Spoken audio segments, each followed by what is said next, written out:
Okay. Hello, I'm Perry Bennett. We are surveying some Union trenches that were built immediately after the Battle of Utoy Creek. The Battle of Utoy Creek, on the 8th of August, Cox's division advanced over toward Willis Mill Road, but Haskell's division moved south on Campbellton. They crossed South Utoy Creek and they made a set of works. We're in them along on Harbin Road, about a quarter of a mile, half a mile north of the intersection of Harbin Road and Campbellton Road. And these trenches are 160 years old, but they are, you know, about 2 feet deep. They would have been about 4 or 5 feet deep during the Civil War. They've been filled with leaves. It runs in a semicircular position on the tide of this hill, and I believe these trenches are the immediate right of Haskell's division at that time.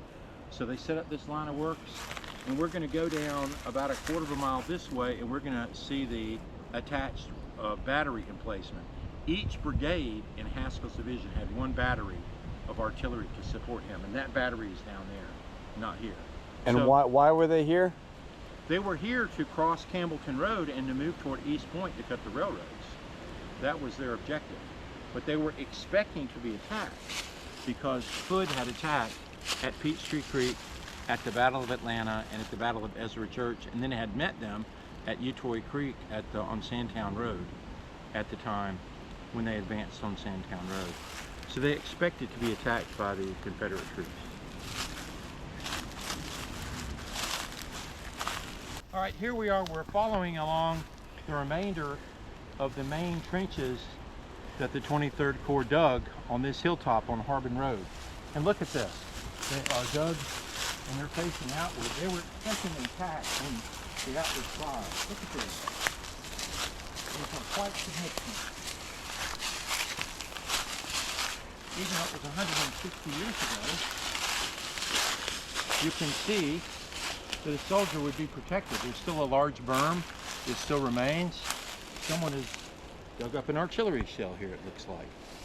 So, and left their hole open. But,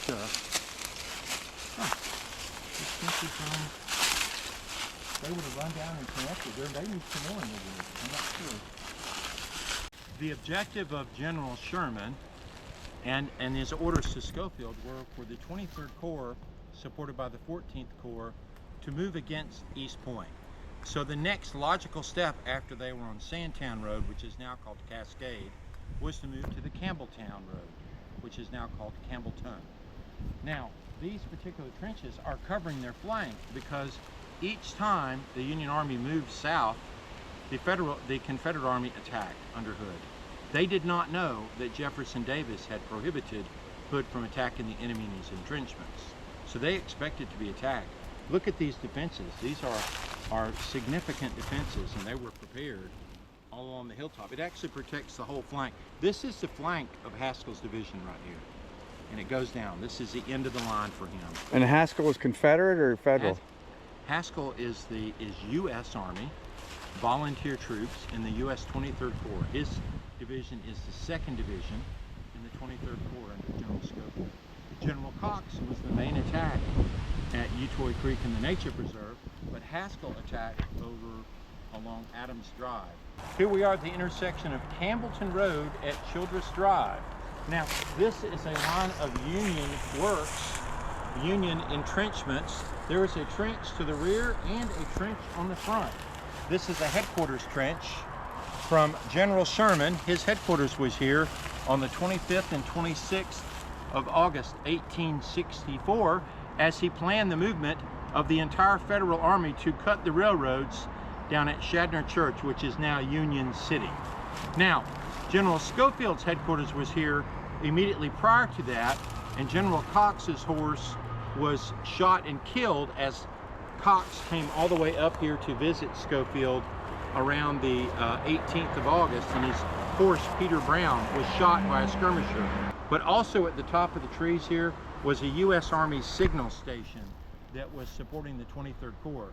So we talk about wireless communications now. They had it during the Civil War, a different type of wireless. They had their flags, and their flags would mean at a certain thing. One is one letter, and they would transmit the different letters in a message from the top of a tree, and it saved the soldier from having to ride 2 or 3 or 4 miles. They would get in the tallest tree and they could signal to one another. And the closest signal station they were signaling to there was one on Cascade Road, and there was one up on Davis's Hill in West Atlanta. And that's where Sherman's main headquarters was at first. On the 25th and 26th of August 1864, again, Sherman had his headquarters here at Dr. Wilson's home, which was actually right over there. It no longer exists. But these were some of the trenches his troops prepared to defend the headquarters. So Sherman would have had a tent back here with the headquarters. Here we are at the southernmost position that was held by the Union Army during the Siege of Atlanta. This particular position is at the intersection of Dodson Drive and Ben Hill Road. And we are parallel to Ben Hill Road right now, facing south toward Washington Road, the ridge that faces Washington Road. And General Cox's division, the 3rd Division of the U.S. 23rd Army Corps, occupied these trenches right here, over adjacent to the campus of the Atlanta Christian College. The Atlanta Christian College and Judge Thrift in the 1930s, who was instrumental also in preserving the Utoy Primitive Baptist Church Cemetery.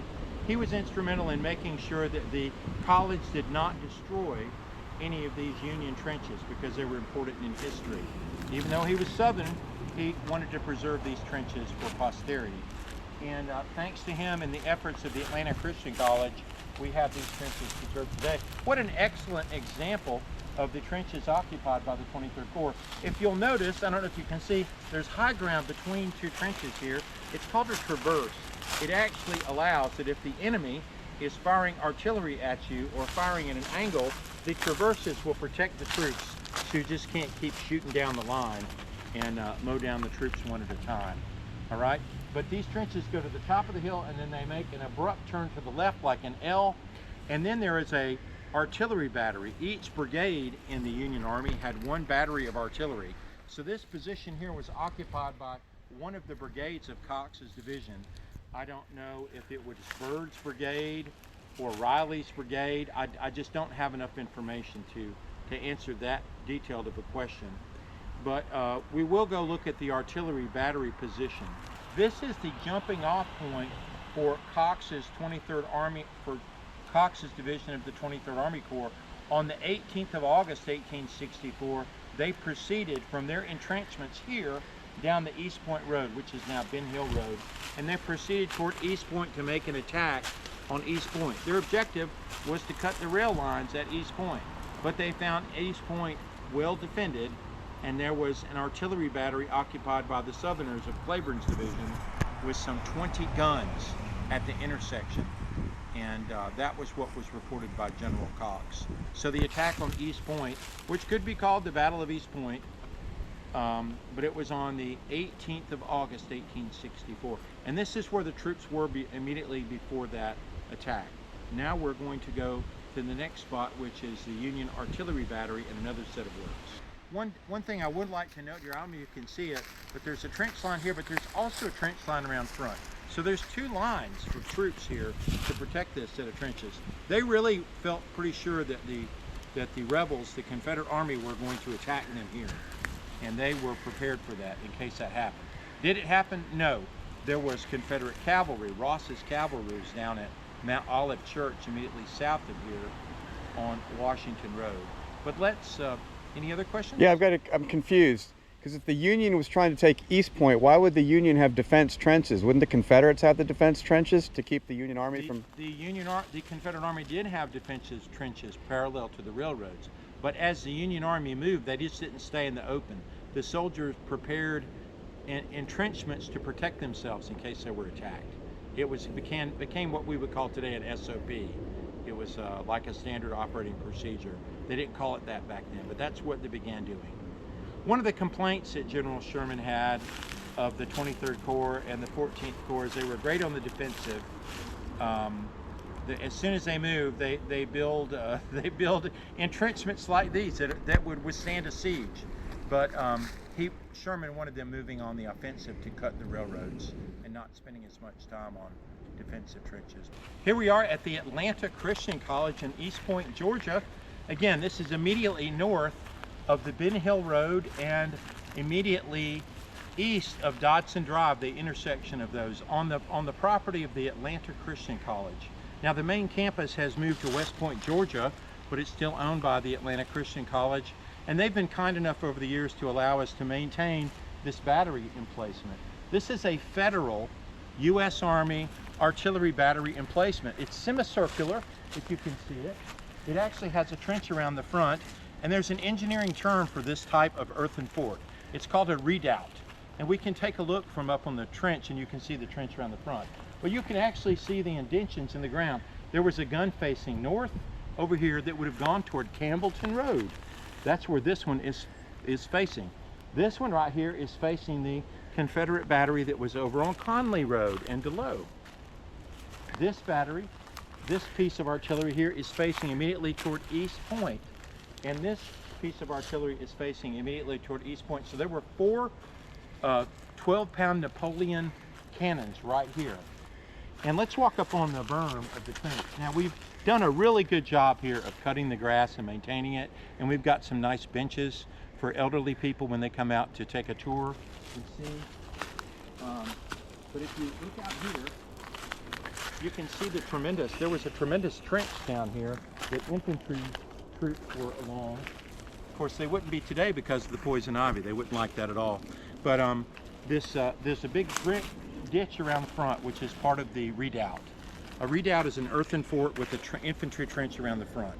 Now, if you look on a topographical map, this is the highest ground west of East Point right here. And that's why the Federals chose this position. And if we travel immediately north, there would have been a continuous trench that would have joined up to the other trenches that are at the location of Ben Hill Road and Dodson Drive. Now, which direction is East Point from here? We are facing east right now. North is this way, east is this way. And we are looking toward East Point the way the Federals would have been. Why are they? This is again part of Cox's division of the 23rd Army Corps. Their objective, this is part of the brigade. Each brigade has one battery of artillery. This is where their artillery battery was for this brigade of Cox's division.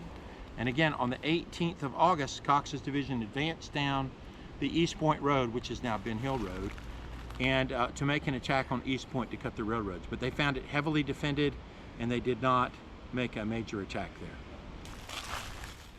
Here's an example of the little signs we make at the Utoy Creek Military Battlefield Park. We put these around Atlanta in different trench lines to help identify them, so it can be confusing. You see a trench or a ditch in your yard, you don't know if it's a ditch or if it's a trench unless it's a Civil War site, unless there was some activity there that indicates that. And always a trench. You'll notice a ditch would have a hill on both sides. This has just one side. But see the semicircular nature of this? Right here it's like a half moon. Do you see it? Yeah, and typically you'd really want to stay off of these to keep them from wearing down, right? Well, yes, that's right. I get up here and cut the grass with the lawnmower. The Sons of Union Veterans and the Utoy Creek Military Battlefield Park, and actually the Sons of Confederate Veterans come up here and also help to maintain this site because it's an excellent example from the Civil War. 160 years ago, and it's still here. And you're right, I probably should get off the berm.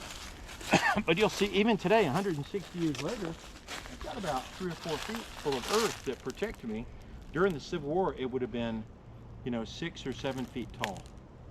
And they would have had sandbags where the port of the gun would have come out. This is the advanced position held by Cox as he proceeded toward East Point to attack and break the railroads. As he got to this point, he halted his division and he advanced himself, crossing a small brook, which is now the site where the Georgia Power Transit location is here. The Georgia Power site is. And what road are we on now? We're on Ben Hill Road, proceeding toward East Point, facing East Point. This is the remains of a shallow Federal trench that was dug for when they were here for the one day. If they had been here longer, you could tell the previous trenches we looked at that they were there for some time. This is just the remains of a shallow trench, but it's in the right place. It's on the hill. It's facing, and I believe that this is the remains of the Federal trench right here, going facing east for Cox's division of the 23rd Corps. Now Cox advanced on the 18th. He advanced forward with 5 men, himself and his binoculars, crossing the brook in this direction, and he was able to see through his binoculars a Confederate battery at East Point that was well positioned with a number of guns in it. There is the remains of a 6-gun battery up here that I can see. In one of the reports it was said that there were 20 guns at East Point. So, and when I say guns, I don't mean rifles, I mean cannons. So they were prepared to defend East Point. And this is as close as the Federal Army got to East Point, right here. So the Federal Army never did take the railroad at East Point? They never took the railroad at East Point. And that's what Sherman sent Schofield to do in the whole Utoy operation. The whole objective, beginning on the 1st of August, and this would have been the 18th day of August. So for 18 days, for over 2 weeks, Schofield was sent with the 14th Corps and his corps to break the lines at East Point. And this is as close as he got. Now, why were they not able to break the lines? The Confederates were defending with trenches all the way down. So even though the Federals have a larger army, the Confederates have a shorter space to defend, so that it takes more troops to invest and to surround an area than it does to protect it. Their lines of communication are closer together. The Confederate lines of General Cleburne's division. Cleburne was defending East Point. So this is the farthest the Federal troops got, right here. Right here.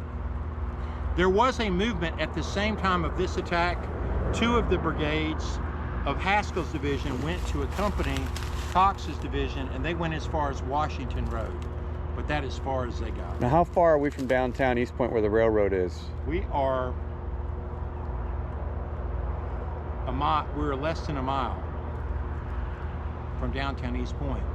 Now, what's interesting is when we're way up on Cascade Road, on the high ground up there, because East Point is up high and Cascade Road is up high, you can hear the trains. But right here, we hear nothing except the Georgia Power plant here that is the transistors, whatever, the transmission lines here. So that's the noise in the background.